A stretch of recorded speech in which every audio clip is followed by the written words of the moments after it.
Hi, my name is Gene Hammett. This episode is all about the moonshot.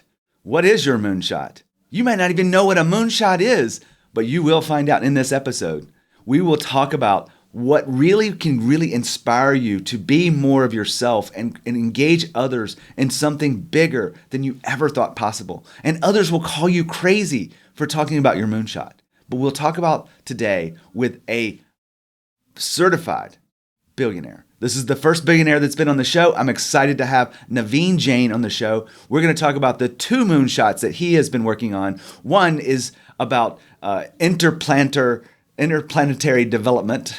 That's a tough word to say. And then also, really getting to the heart of healthcare and fixing it so that chronic diseases are a choice, not a matter of bad luck. And we talk about moonshots all throughout this episode. Now, one of the things that's special about this show is I'm going to break apart the interview into two parts. In the second part of the interview, we're going to talk about all of the sequences that you need to put together to create the moonshot into your $1 billion idea. That's what you really are looking for, is what do you do with this big idea, this moonshot? And that's going to come in part 2. You're going to have to sign up for that. And you're going to go to genehammett.com/moonshot to get the second piece to this interview. All right.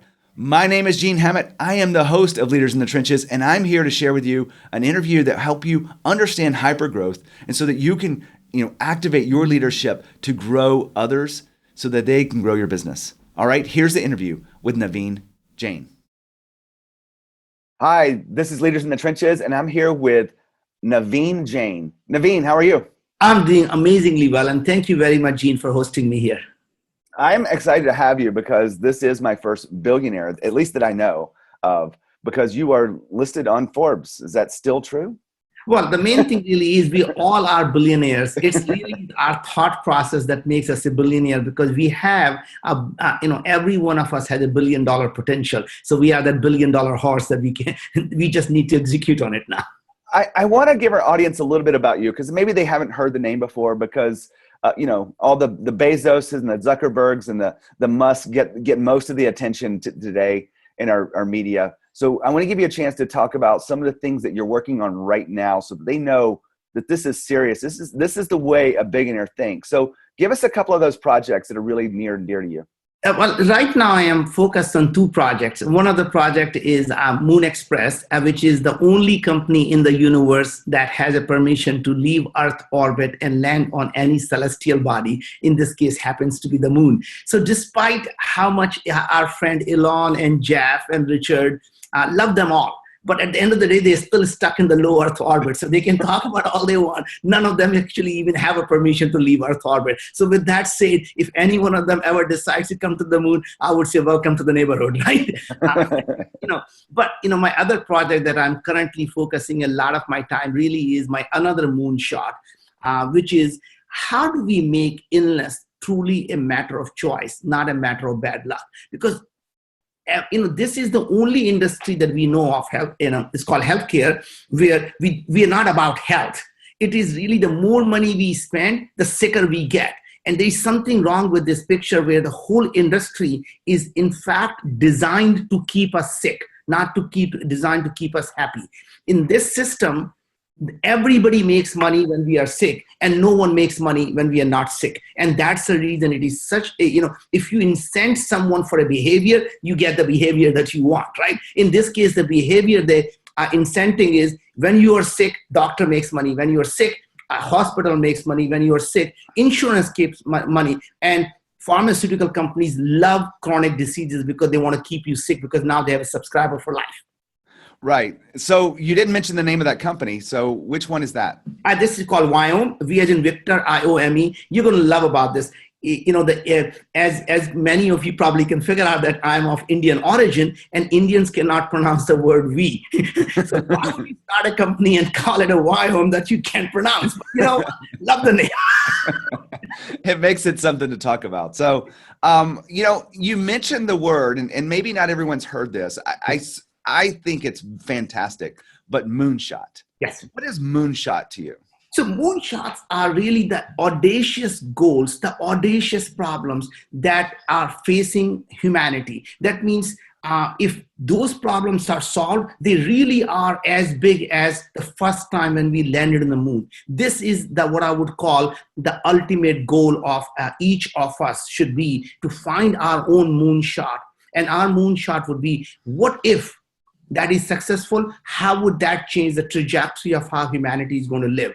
So if you want to be a billionaire, it's really easy. Go out and solve a $10 billion problem. And what are those $10 billion problems? These ones are, all of them are the moonshots. Find a way to get everybody on earth access to fresh water, create abundance of energy, create abundance of food, solve the problem of healthcare, solve the problem of education. And you're not talking about $10 billion problem, you're talking about hundreds of trillions of dollars of problem here. Well, I'm really excited because I know you have been doing your research. I want to zero in onto one of those moonshots, specifically, making illness a choice. Yes. Versus it being something that we have to live with. Yes. And I know you do this in a very special way, right? Yeah. So interesting thing is that is absolutely correct. Now, if you think about why is it that I am, or anyone who's listening to it, is really the right person to solve the problem without actually being a scientist or a doctor, once you are an expert in a field, you are fundamentally at that point becomes useless in that field. And what I mean by that is, at most, you can make an incremental improvement to the industry. But if you want to disrupt an industry, you have to really come from outside that industry and challenge the foundation of what people have taken it for granted. So anyone who's listening to it, when they go out and say they have a brilliant idea, but someone say, what do you know about it? And say, that is my strength because I know nothing about it. And that strength is what carries you forward. So when I came to the healthcare industry, I spent the first 3 months just reading all the scientific papers. And it became clear to me in the last 5 to 10 years, when you start to read the science behind it, every research paper is clearly showing that every chronic disease, and when I say chronic disease, I mean Parkinson's, Alzheimer, depression, anxiety, autoimmune diseases, obesity, diabetes, or cancer. Every one of the things I mentioned is directly influenced by our gut microbiome. And they all are caused by a simple thing called chronic inflammation. And what if the Hippocrates was right? 2,400 years ago, he said, all diseases begin in the gut. One man's food is another man's poison. Let food be thy medicine, let thy medicine be the food. And it's that simple. Now, it took us 2,400 years to build the science around it. So I found this amazing technology that was developed for biodefense work at Los Alamos National Lab. And that allows us to not treat our body as a black box, but understand everything that's happening inside the body. And what surprised me is something I want to share with you, Gene, that every one of us believes that our genes are our destiny. And what really turns out is that we as humans have more foreign cells in our body than human cells. But that's not it. When you look at what makes us who we are is our gene expression. And our human DNA only produce up to no more than 25,000 genes. And the trillions, not billions, the trillions of microbes that live inside our gut, they produce anywhere between 2 million to 20 million genes. Think about that for a second. We are less than 1% human when it comes to our genetic expression. So our genes is what allows us to essentially be born, but our microbes are the ones that actually keep us alive and keep us healthy. And to large extent, if you were to flip the thing, that are we really humans and these microbes are inside us, to other way around, to say, did the microbes actually create us for their own benefit? And they are the one who actually govern who we are. And to some extent, are they the puppet masters and we're simply the puppets? Yeah, this is a moonshot, right? This is going to the heart and core of an issue, re-questioning every part of foundational part of health, and doing it. I mean, that's what we've done with, the things that we already know that have been moonshots, which was Uber, right? And Airbnb, and we could go on and on and on. When you were doing this, do you have any fear and hesitation to, why am I trying to do something so big when I don't have any experience in that area? Yes, it's very interesting. It's easier to do a big thing than to do a small thing. So if you go out and tell someone, I'm going to go out and build an iPhone app that's going to help you find a roommate, and people say, oh, that's a great idea, go have fun with it, right? But when you tell someone, I'm going to do something that's going to fundamentally change the trajectory of how humanity is going to live. We're going to eliminate the suffering from the face of this earth. We'll be able to create a world where illness is truly a matter of choice, not a matter of bad luck. Can we make illness optional? Amazing things happen. When I say that that's what I want to do, you start to get the best and the brightest from around the world come together and want to help you solve the problem. I got the head of IBM Watson call me and say, hey, I've been working on the artificial intelligence. If you can get me the data inside the human body, I can build the AI for you that will actually help you do what you want to do. I got a call from the person who actually developed this technology at the Los Alamos National Lab. He said, I have the RNA sequences that we've been using for biodefense work. I can bring that to bear and you will know exactly everything that's happening inside the body. Dr. Massier came and said, I'm a PhD, I'm an MD, I'm working for Craig Venter on human longevity. What's the point living longer if people are going to suffer from chronic disease anyway? Let me quit my job, come help you solve this problem. Now, when you have these brilliant people come together, the money follows because everybody wonders what are these brilliant people working on? And the next thing you get the financing. And now you have all these things falling in place. And suddenly you have a company that's well on its way. So in the first 3 months, we have tens of thousands of people joined us because they say, you know what? I want to be part of this movement. I'm sick and tired of being victimized by the pharmaceutical companies who are keeping me sick.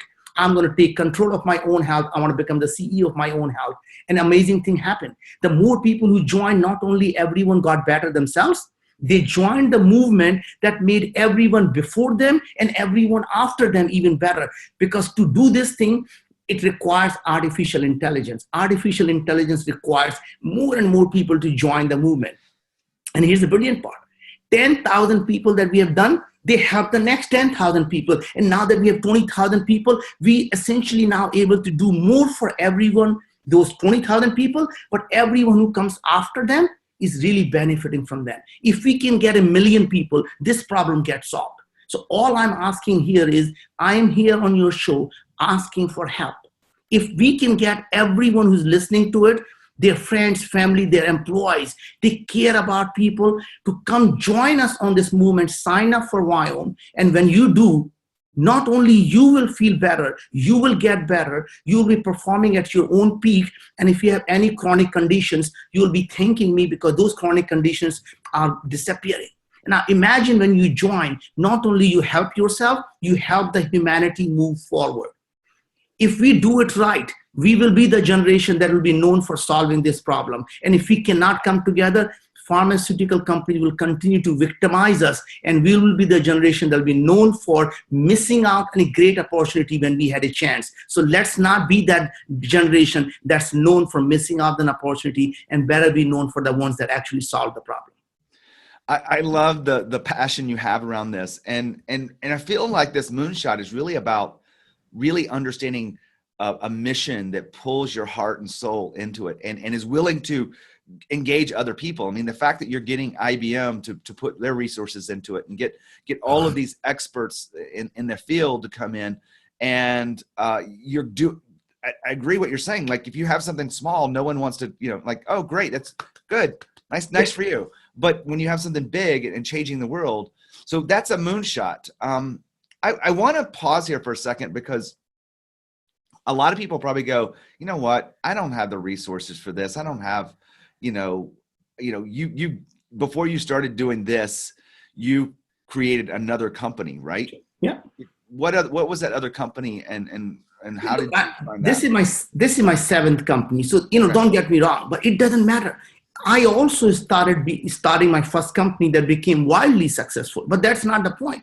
The point really is, if you want to dedicate your life, remember, we all live once in our life. Why not dedicate your life to doing something that matters? So most people have this idea of doing good in the world or doing well for themselves. And that has been the old way of doing things. You spend all of your productive part of your life. It used to be collecting the money And then when you get older and about to die, then you start to give that money away because you start to feel maybe there is actually a heaven out there and I got to do something before I end up being in hell.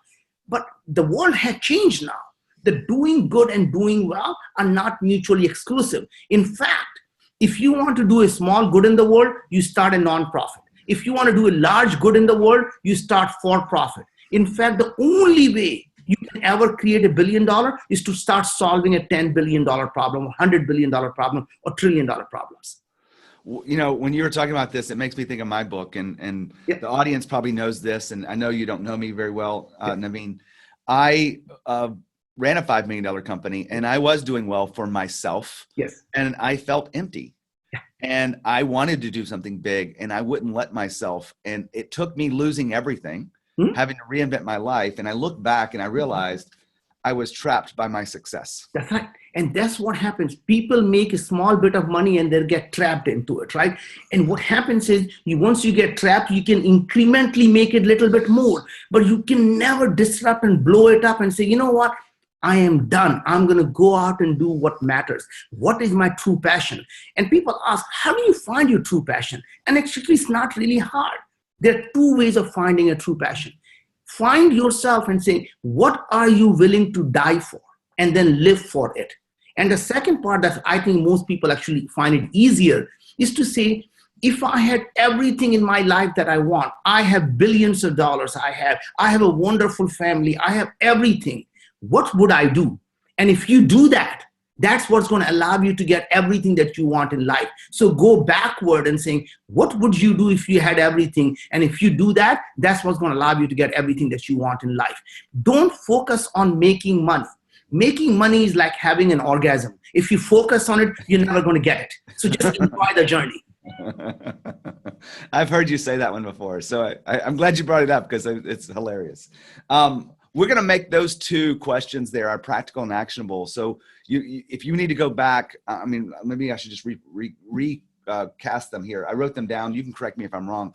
What are you willing to do to die for and then live for it?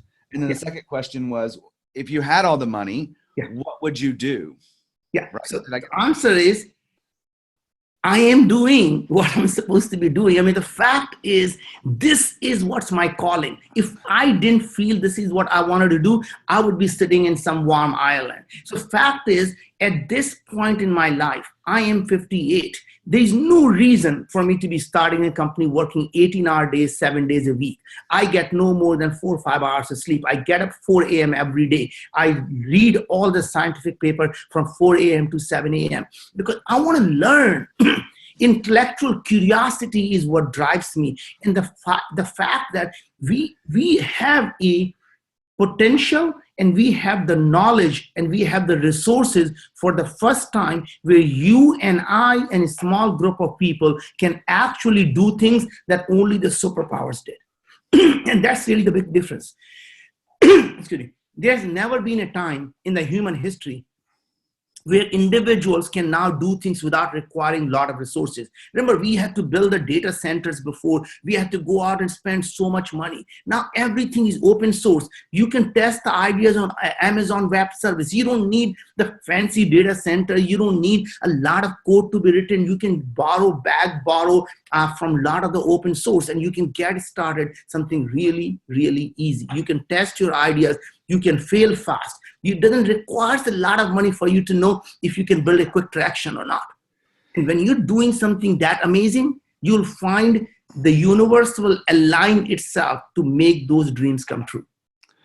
Well, I love what you stand for and the passion you bring to this. And I really am cheering you on. And I'm going to, ask our audience to give you one more chance to talk about Viome. Viome.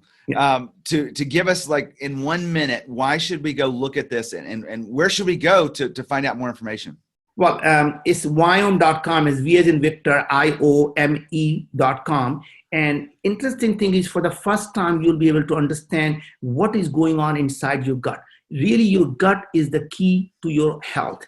70% of our immune system is around our gut lining. 90% of the serotonin is produced in our gut. All of the inflammation, that is chronic inflammation we get, it begins in the gut. Depression starts in the gut. Your Parkinson's starts in the gut 15 years before you see the first symptom.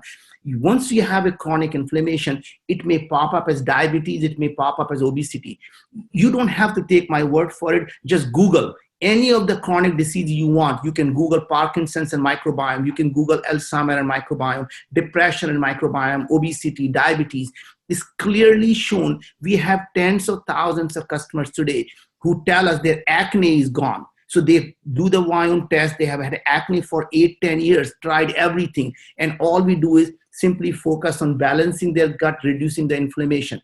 Their depression is gone. People are calling us. The two women who actually were our customers went on Dr. Oz show. One lost 71 pounds, one lost 50 pounds. We don't focus on losing weight. They lost weight simply because we got rid of their inflammation. I really want to thank you for being here, Naveen. This is just just something that made my day. I don't know if you realize this, but I didn't feel well today. Oh, I'm so sorry. I've got a sinus infection or something. Oh my God. I'm on a plane tomorrow. I got a client in Saskatoon, Canada.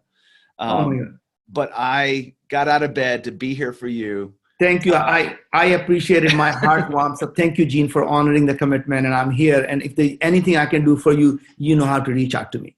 All right. Now that you've listened to this interview, you know his passion. You know what he's trying to do in this world. Maybe you're thinking to yourself, I could be a little healthier. I love to know what I'm eating and how that's really driving my energy and my gut and also the chronic diseases that are in my future. What if you could get ahead of the curve? What if you could avoid all of the pills and avoid all of the things that you know coming your way? I want to give you a special discount. If you are interested in knowing more about Viome, knowing that I have such a big audience and they're so engaged in this, he wanted to do something special for you. So if you want $50 off this service, all you have to do is sign up under this URL, genehemet.com/healthy. You can go to viome.com. But if you want the discount, make sure you go through genehemet.com/healthy. And don't forget, the second part of this interview is at genehemet.com/moonshot. All right, that's my piece today. Hopefully you'll join me for the discount and then also the moonshot conversation. And as always, lead with courage. Take care.